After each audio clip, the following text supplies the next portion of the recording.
Sveiki! Sulaukėme daug klausimų apie sodinukus, dėl to norim padaryti trumpą video, kuriame atsakysim į pagrindinius jums iškylančius klausimus. Taip pat dar noriu pasakyti, jog šiandien yra spalio 14 diena ir jau yra buvusi nemaža šalna ir avietės nušalo. Dėl to galime pradėti drąsiai sodinti, bet šiandien dar vis randam, matyti, ta šalna praėjo tarpais ir ne visos avietės nušalo ir randam dar didelių ir gražių uogų, kurios, dėja, jau nėra tokios skanios, bet gal visai neblogai atrodo. Taigi galim pasakyti, kad drąsiai iki kokio lapkričio dar galite džiaugtis mūsų avietėmis. Taip, tai noriu papasakoti trumpai, kaip mes išsirenkame daigą, kurį jums siūsime arba duosime ir parduosime. Imame daigus, kurie šiuo metu dera, tai yra tie, kurie jau augo ir nėra nei per maži, nei per dideli, nei per seni, nei per jauni. Nes, kaip matot, yra tokių visiškai jaunučių, tai jų nesirenkame, nes jų šaknynas dar yra labai mažas ir gali neprigyti. O renkamės tokius, apžiūrime, ar nėra išoriškai matomų jokių stiebo pažeidimų, tai kad nebūtų jokių ligų. Ir galim drąsiai jį kasti. Kasu tikrai drąsiai, nes šaknynas yra išsiraizgęs stipriai ir aš nebijau jo pažeisti. Avietės yra gana gajos ir prigyja. Man reikia sekatoriaus.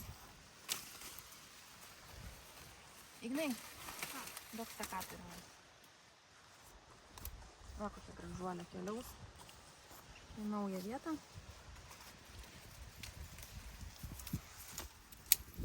Taip, nukerpu maždaug taip,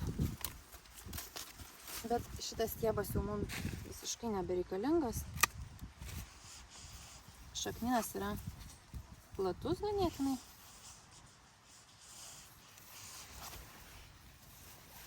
Ir keliam parodysiu, kaip ją taisyklingai pasodinti.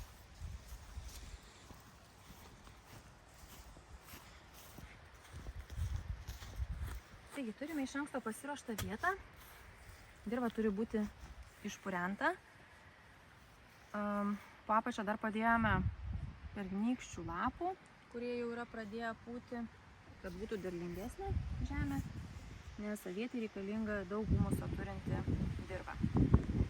Taigi, čia dar yra laistymo sistema, tai avietėm yra būtinas laistymas. Išsikasame duobutę.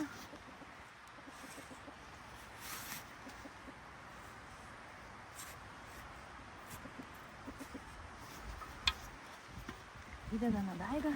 Esminės taisyklės yra tokios, jog šaknis, aišku, kuo mažiau turi būti užsilenkusios, bet jeigu neįmanoma kitaip, tai jos turėtų būti L forma, ne į viršų kažkaip užriestos, bet galime sodinti va taip. Užpilsime žemėmis virš daigo maždaug, tai yra virš šaknyno maždaug per 2 pirštus.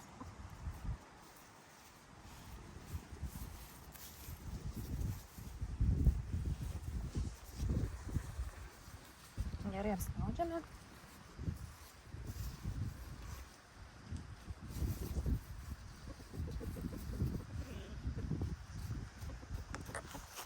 Ir iš karto palaistome.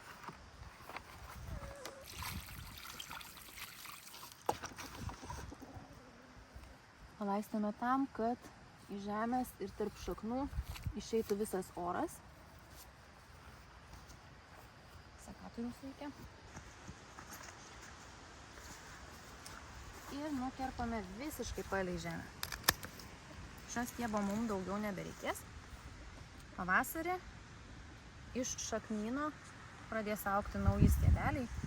Tai iš vieno daigo jums gali išaugti 3-5, kartais ir daugiau naujų daigelių, kurie kitais metais rudenį rugpjūčio viduryje maždaug jau pradės duoti uogytės. Sodinti reikia kas 50 cm. Tai jeigu sodinat vaga, tai vienas daigas 50 cm, antras. Jeigu sodinat kažkokiam kvadrate ar ratu, tai iš visų pusių turi būti maždaug kas 50 cm. Bet jau kitų metų gale, tai yra rudenį, jos priaugins daug naujų daigelių, va tokių visokių mažučių, ir susilies į vieną bendrą eilę. Kaip ir pas mus jau yra vagos, buvo sodintos kas 50 cm, o dabar jau yra viena bendra vaga.